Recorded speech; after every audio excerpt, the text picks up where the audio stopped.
Welcome back and welcome to another book versus movie video. As you will have seen from the thumbnail, I am going to be talking about Let It Snow by John Green, Myracle and Maureen Johnson.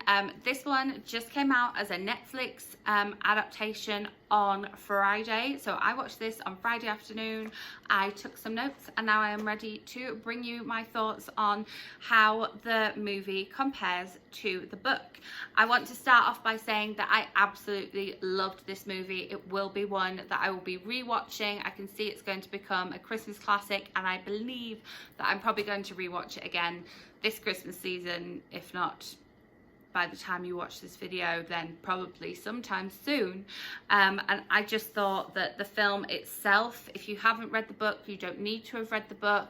The film itself stands up as a lovely teen Christmas romance. It's got diversity in it, it's got a great soundtrack, it's got just some really sweet romance in there. So as a film on its own, really recommend it.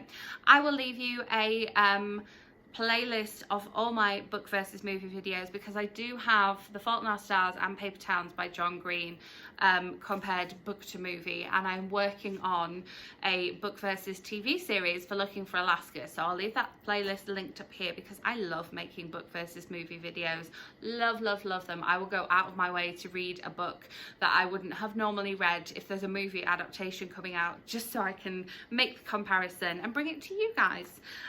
So if you are expecting this to be a straight adaptation of this novel, which is 3 short stories linked together featuring separate characters, that is not what this movie is. I wasn't sure how they were going to do it with the 3 storylines, but basically it's just like any other kind of ensemble film where we follow the characters and they just, you know, we happen to have one scene with one set of characters and one scene with another set of characters.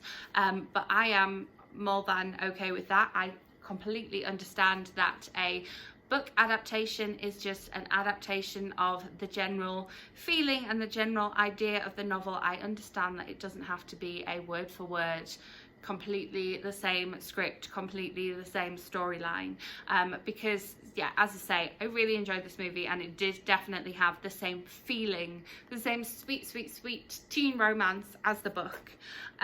So avoiding spoilers, but I assume that you have some knowledge of the book when going into this one. So I am going to be talking about some things which are in the book. So if you're planning on reading the book first, maybe read the book before watching this video, because otherwise there will be some details that I talk about, but I will obviously not give spoilers about the actual plot lines or the romance or the characters, obviously.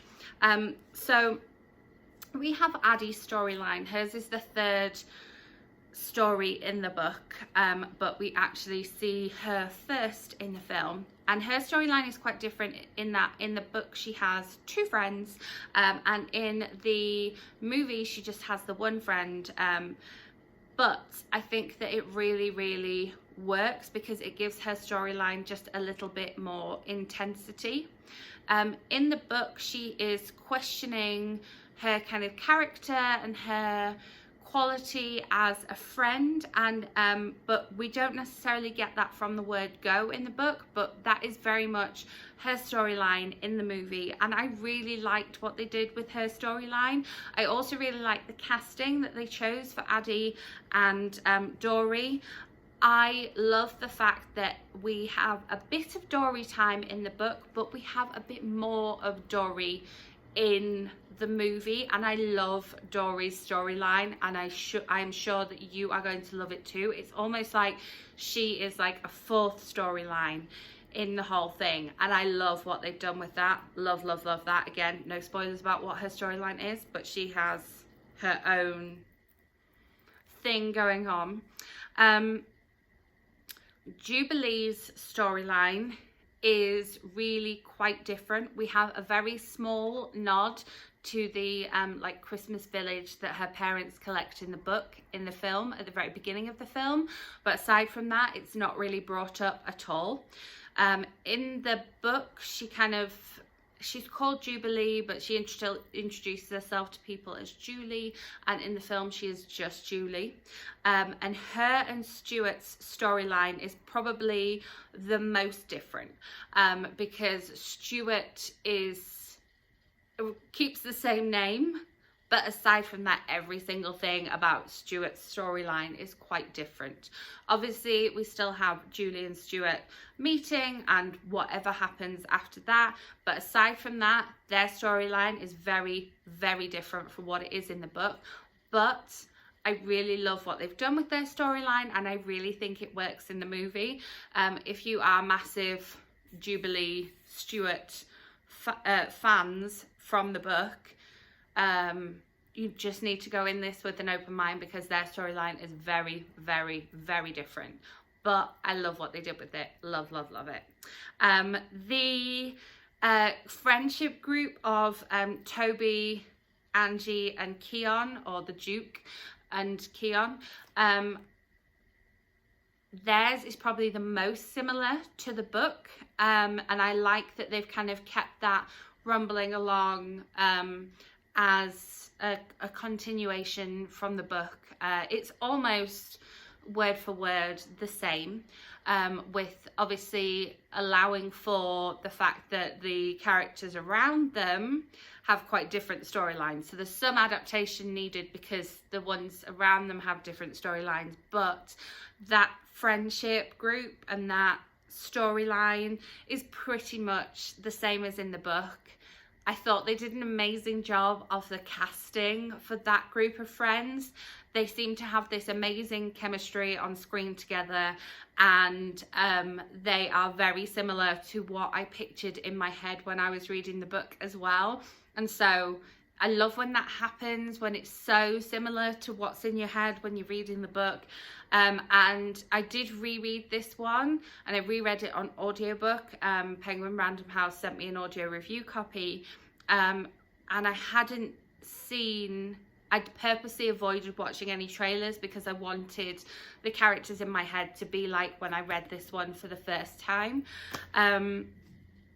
So yeah, that whole storyline is pretty much the same. That's as close to the book as you're going to get for the whole thing. The casting was fabulous, and I loved watching it play out on screen. I just loved watching it play out on screen. Just so happy with that part.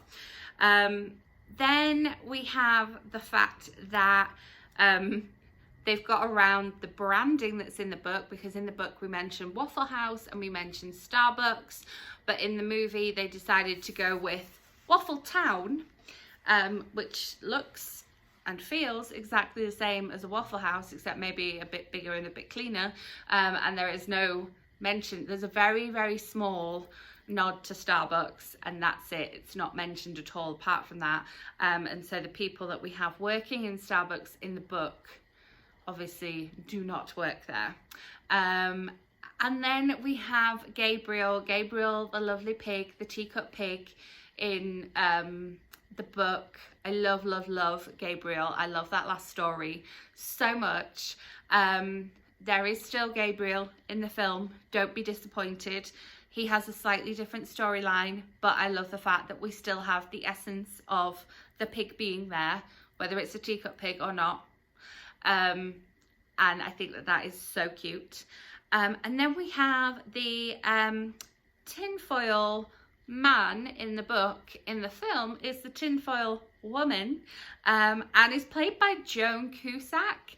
Like, that's so cool. She also does a bit of narrating in the film. We have a little bit of narration at the beginning of the film, not giving any spoilers. And I was like, oh, that's Joan Cusack.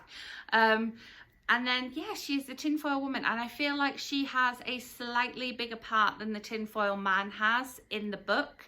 And I'm totally on board with that. I really love that. So be prepared for some tinfoil woman action in the film, and I hope that you enjoy the switch from man to woman as much as I did. One thing that bothered me about this adaptation. I've, you know, said how much I love the film and how much I love what they've done with the different characters and the different storylines they've given them. Nobody in this film ever wears seatbelts, and that really bothered me. And I was watching the film and Ollie came in and he was like, why are they not wearing seatbelts? That's the first thing he said about them in the film. So yeah, that bothered me. I don't know why they couldn't wear seatbelts, especially given the fact that they're driving around in snowy conditions. It made me very, very anxious and very nervous for them, the fact that they were driving in all this snow in rear-wheel drive cars, not wearing any seatbelts. So just a quick aside, something I didn't like about the film, no seatbelts. But as I say, love the soundtrack, love the casting, love the general feeling of the film. Feels very much the same as the book. I really like some of the changes that they've made and some of the different storylines the characters have.